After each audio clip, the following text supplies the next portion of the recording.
Abraham Lincoln wavutse mu 1809 kugera mu 1865 yari perezida wa 16 wa Leta Zunze Ubumwe za Amerika.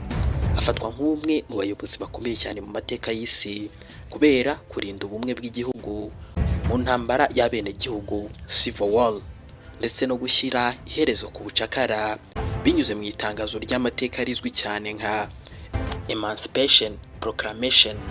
Ubuzima bwe bwerekana ko ubuyobozi nyabwo buturuka ku kwihangana, kwemera ukuri ndetse n'urukundo rw'abantu bose.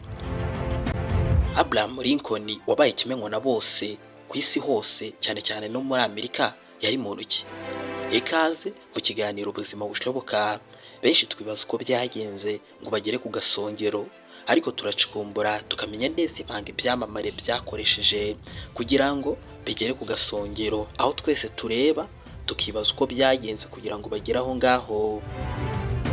Ni inkuru mpamo mu rugendo rwabo, zigizwe n'ibyiza ndetse n'ibibi, ariko zikaba zararemye ubuhangange mu ngeri barimo politike, umuziki, filime, siporo, ubucurabwenge, ubwanditsi, ubukungu ndetse n'ibindi bitandukanye.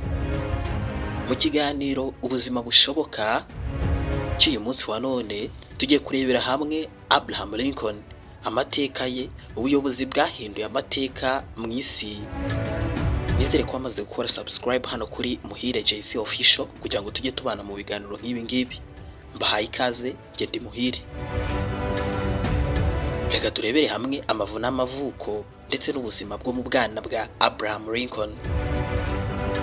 Abraham Lincoln yavukiye muri Kentucky kuwa 12 Gashyantare 1809.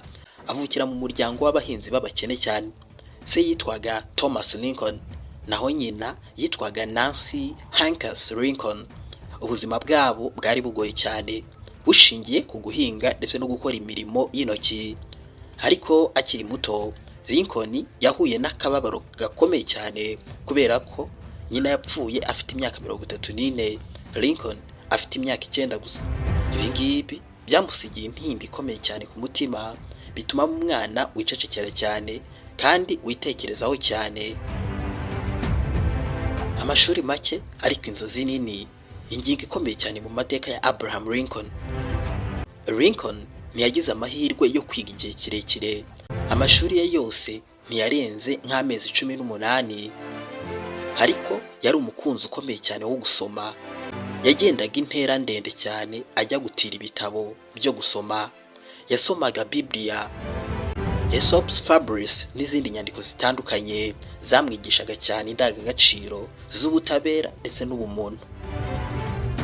Hari nayo mpamvu isomo twavana muri iyi ngingo: nta mashuri menshi ukeneye kugira ngo ube umunyabwenge, ukeneye inyota yo kumenya gusa.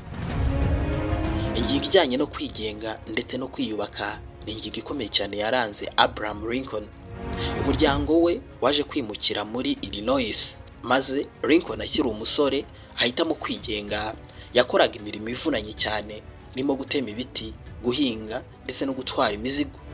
Yari muremure cyane, afite hafi metero 2, afite imbaraga nyinshi cyane.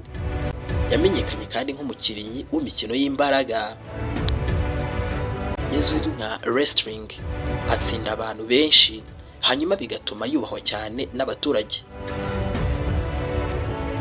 Kuba umwunganizi mu mategeko, ingingo ikomeye cyane ndetse itangaje ngiye kubagezaho ku bijyanye n'amateka ya Abraham Lincoln. Lincoln binyuze mu kwigisha yaje kwigisha amategeko wenyine, nta mwarimu anyuze imbere ye. Amasomo y'ibitabo yajyaga asoma nijoro by'amategeko byaje kumubera ikiraro cyo kuba umunyamategeko. Mu 1837 yemerewe kuba umunyamategeko, atangira gukorera muri Springfield, Illinois. Yamenyekanye cyane nk'umunyamategeko w'umunyakuri uharanira ubutabera, ndetse hari n'igihe yakoresheje cyane ubumenyi bwe bw'ikirere ndetse n'imibare agaragaza ko ubuhamya bw'abatangabuhamya butari ukuri. Ibi byaje gutuma umukiriya wagirwa umwere, hanyuma abantu bose batangira kumufata nk'icyamamare cyane mu by'amategeko ndetse w'umunyakuri. Mu ngingo zigize amateka cyangwa se chapitre z'ubuzima bwa Abraham Lincoln, ntago haburamo urukundo n'umuryango. Mu 1842 Abraham Lincoln yashakanye na Mary Todd, umugore wize cyane kandi ukunda impaka. Bafitanye abana bagera kuri 4, ariko umwe gusa niwe wageze mu bukure. Ubuzima bw'urugo rwabo bwari bugoye cyane, burimo ibibazo byinshi ndetse n'agahinda.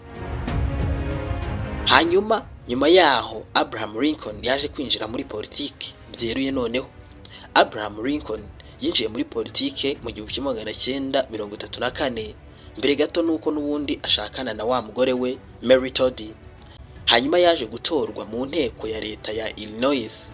Nyuma yabaye umudepite muri Kongere ya Amerika mu 1847 kugera mu 1849. Nubwo atahise ariko amenyekana cyane, yagendaga yubaka cyane izina rishingiye cyane ku kuri ndetse n'imvugo isobanutse cyane. Hanyuma ikibazo cy'ubucakara nayo ni ingingo idasigara muri page zigaruka ku buhamya cyangwa se amateka ya Abraham Lincoln. Mu ntangiriro Abraham Lincoln yabonaga ubucakara nk'ikibazo cy'ubukungu, ariko uko igihe cyagiye kigenda yaje kububona nk'ikibazo gikomeye cyane cy'imyitwarire ndetse n'ubutabera. Yinjiye mu ishaka ry'abarepublican, atangira kwamagana ubucakara mu buryo bweruye cyane. Yavuze amagambo akomeye cyane, harimo nk'azwi nka inzu igabanyijemo ibice ntishobora guhagarara. Ibyo byose byaje kumushyira mu nzira imuganisha mu kwinjira muri White House, inzu iturwamo n'abayobozi baba bagiye kuyobora Leta Zunze Ubumwe za Amerika ku mwanya w'ubuperezida. Mu 1860 Abraham Lincoln yatsinze amatora abaperezida wa Amerika, nubwo atabonye amajwi menshi ya rubanda. Igihe yari agiye kurahirira inshingano, leta 7 zo mu majyepfo zahise ziyomora ku gihugu, bituma intambara itangira mu 1861. Reka tuvuge gatoya kuri iyo ntambara y'abene gihugu cyangwa se Civil War. Abraham Lincoln yayoboye igihugu mu ntambara ikomeye cyane kurusha izindi zose Amerika yigeze igira. Yakoresheje ububasha bwakomeye, rimwe na rimwe hagafatwa nk'ukabije, ariko agamije kugira ngo arinde igihugu kugira ngo kidatatana. Emancipation Proclamation, indi ngingo ikomeye cyane mu mateka ya Abraham Lincoln, ni ingingo ijyanye no guhagarika ubucakara. Ku wa mbere Mutarama 1863 Abraham Lincoln yasohoye Emancipation Proclamation, atangaza ko abacakara bose bari mu bihugu byose byigometse bagizwa bidegembya. Mbega avuga ko ubucakara bugomba guhagarara. Nubwo itahise ikuraho ubucakara hose, yafunguye inzira yo kwemerera abirabura kwinjira mu gisirikare, gutora itegeko nshinga rya 13 ryahagaritse burundu ubucakara. Ahangaha hahita hasohokamo isomo rikomeye cyane. Burya ubuyobozi nyabwo ni uguhagarara ku kuri, niyo byagusaba gusa gutakaza ubwamamare. Irindi jambo ryiswe ijambo rya Gettysburg. Mu 1863 Abraham Lincoln yatanze ijambo rigufi cyane ariko rikomeye cyane, Gettysburg Address, aho yavuze ko guverinoma y'abantu ikozwe n'abantu igamije abantu. Hanyuma avuga ko itakagombye kuzima ku isi. Muri make, guverinoma y'abantu ikozwe n'abantu igamije abantu ntago yakagombye kuzima ku isi. Aya magambo yabaye inkingi ya demokarasi ku isi hose. Abraham Lincoln yaje kongera gutorwa, ndetse hari naho tugiye gushyira iherezo rye ry'intambara. Nyuma yaho Abraham Lincoln yaje kongera gutorwa, ndetse ashyira n'iherezo ku ntambara. Mu 1864 Abraham Lincoln yongeye gutorwa kuba perezida wa Leta Zunze Ubumwe za Amerika.